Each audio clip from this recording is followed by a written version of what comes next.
kai da ka je ka kawo mana kayan ladin sai wani dan yi kake yi kuma an ga ma ga inda zamu gaskiya kai ya kwafsa mana wallahi saboda nan gurin manyan mutane ne ba a zuwa kwafsa mana ko in zaka yi tafiya yanda ka ga muna yi ko haka za ka bari mu sai a tsakiya kawai in ba zo wallahi ya kwafsa mana kaga ka kalle ba ya ganin wani kafulai mun ga ma da kaji nan gun manyan mutane suke zuwa celebrities ne suke zuwa gurin nan za ka yi mana haka bishiyar mangwara na gani ba wani bishiyar mangwara na makance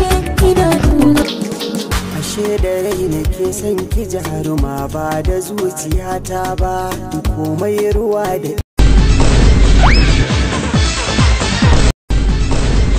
alkur'an sai da na taba ka taba wancan ganyen gobas kai an gaya ma ba goba ba ce to me fulawa dan Allah ka yarfa dama ka yake da laushi dan Allah ka yarfa wajen nan na manya ne celebrity in kuma tabuwa kai zan ke ba mamari ban kana mana wannan gangancin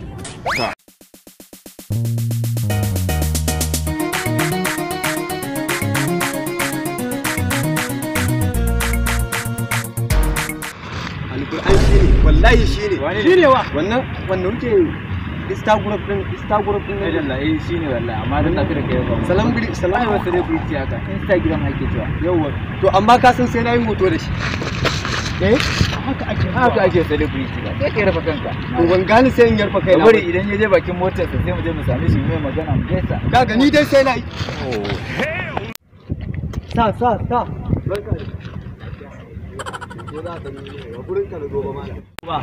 dan manzon Allah top dan man yawa na gode dan manzon Allah ni supporter ka ne ni fan hoto kake so hoto nake so ai mana zai mana hoto na gode kai malam wace da ya haka lafiya ba na gajiya an wani lafiya hoton zai mu mawura a idan mu Allah ya taimaka mana top shadow bilalji namu ne mana irin daukan hoton da kake kin inda na gode bilalji ai bana jin ka Allah ni ma dora ni a saman nan ba a gani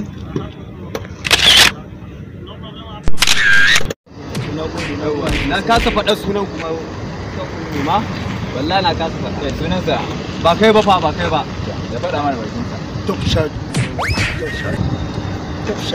dai ba komai yanzu ba wani ɗan shaida zan ɗan neme ka kai ka san ni mugun supporter ka ne wallahi ai ko ban ba ka shaida wani kadori ke zai ce top shot sai na baka shaida top shot kai dai ka rike suna